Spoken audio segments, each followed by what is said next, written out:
After walking out of Black Panther, my first thought was, wow, that was black as f***. This movie unapologetically embraces and celebrates the black experience, and I'm about to tell you how.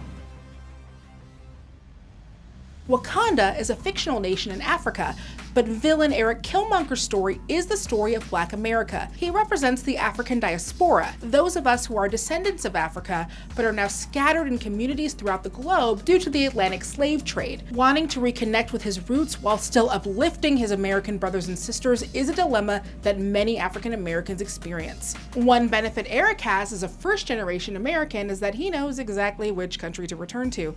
Most of us just know we're from Africa, which isn't a country. It's a big-ass continent with many varied cultures. Killmonger's conflict is an ongoing conversation in the black community. To have it addressed by a major superhero movie and not another Oscar hopeful about slaves, which, real talk, I'm tired of seeing. We have a lot of stories, y'all. I don't need to see my great-great-granddad whipped again. This was far from the only part of the black experience reflected in Black Panther. Killmonger grew up in Oakland, a city where rising housing costs are displacing many natives. The same city where Oscar Grant was shot by police in Fruitvale Station, the events of which were turned into a movie by Black Panther's writer and director Ryan Coogler and starring Michael B. Jordan. Killmonger also grew up in poverty, especially when compared to T'Challa's very privileged upbringing as the son of the king of the most advanced nation on Earth. When Killmonger sees the racial and economic inequality happening around the world and the murder of black people by police in the United States, he cannot help but want to see those injustices dealt with. In the most violent and awful way possible, obviously. I mean, he is the villain. I'ma burn it all! But his plans are fueled by a desire to see his father's plans for using Wakandan tech to help out those of us in the African diaspora, especially after his father was exiled and killed for it. When Killmonger sees T'Challa, he sees someone who comes from a long line of kings who built walls to keep reality out of their rich bubble, choosing their own comfort over saving the world, much like those of us who live in our own bubbles. When was the last time any of us thought about where our shoes were made? And every time another black person is killed by a police officer, the national conversation turns to racial inequality.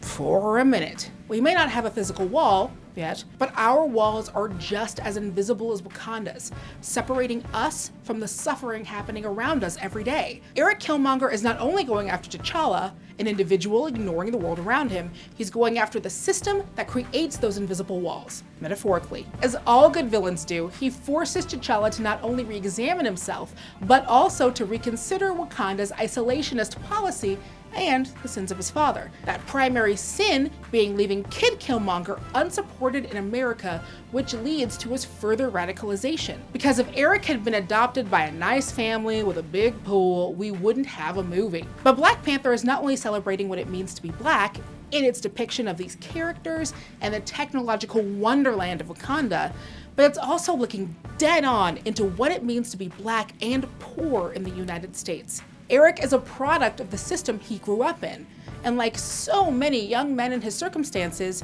his way out is to join another system, the military. And as someone who was born and raised on military bases, I thought that was a very interesting detail. Many black men and women from low-income communities have historically turned to the military as a way to earn college degrees, get healthcare for their families, and legally climb the economic ladder when there are few other options, which absolutely happened with my family. And yes, we did get that pool. In Killmonger's fictionalized case, however, his experience gave him the tools to usurp the Wakandan throne. Even Everett K. Ross, played by Martin Freeman, who was amazing as always, slyly admits that Killmonger learned everything he knows about how to destabilize a region from the CIA, which is not new in Africa. Again, in the world of the movie, all of this could have been avoided had T'Chaka done the responsible thing and went and snagged that precious little cute baby boy.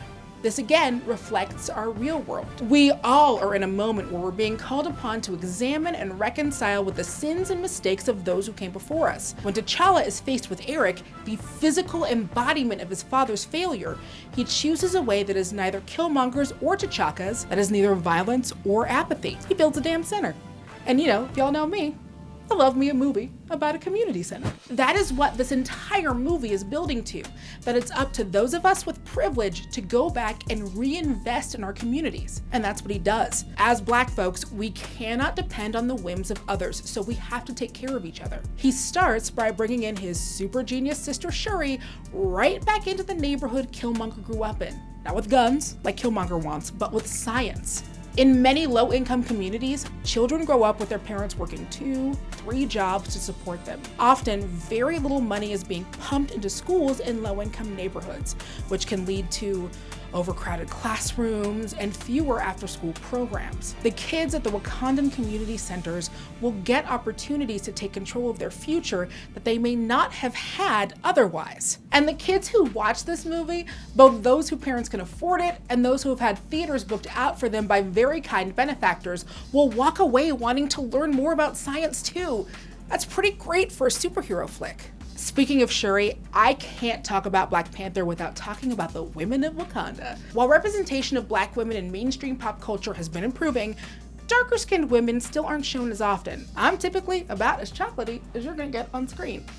Colorism definitely affects darker-skinned folks of many ethnicities, including Latinx and Asian folks. In fact, in many countries, commercials for skin lightening creams are as common as dandruff shampoo, and often with the same message: you got a problem and we're gonna fix it. Except in this case, of course, the problem isn't flakes on your shoulder, it's the color of your skin. You wouldn't think that the way someone's hair naturally grows out of their head would be political, but natural black hair has been stigmatized for a very long time. Back in the day, Louisiana passed the Ting-On laws, essentially prohibiting Black women from wearing their natural hair out in public because we did it too fancy. No, really, look it up. Even more recently, there have been kids kicked out of their elementary school for having dreadlocks, and every Black lady who has ever worked in an office environment knows that when they say professional and tidy, it means to put our type 4 kinky curly hair away. Many women grew up getting their hair chemically straightened in order to meet the expectations of employers and society. I definitely did. This is lampshaded when Denai Guerrera's character, Okoye, rips off the straight wig she has used to blend in at a casino and hits someone all up in the face with it. Now, obviously, I don't think there's anything wrong with a wig, but to have natural hair affirmed in a mainstream Marvel movie is a revelation. This isn't to say that lighter-skinned folks or people with naturally straight hair or those who choose to straighten their hair are any less Black or deserving of roles. Black is blackity black black.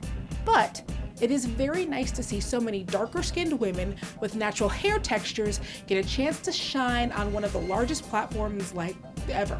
As I walked out of Black Panther, I was legit shocked to see all of this in the MCU. These movies have often dealt with political themes, as did the comics. There was a time when everybody was punching Hitler, but rarely this overtly. And especially when it comes to a subject as fraught as racial inequality. Let's be real, a lot of folks don't want to talk about it, even as ingrained in American history as it is.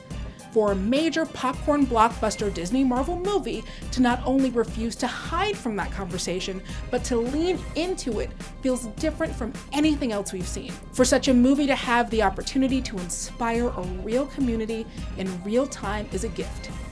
It's also Black as f***. Thanks so much for watching.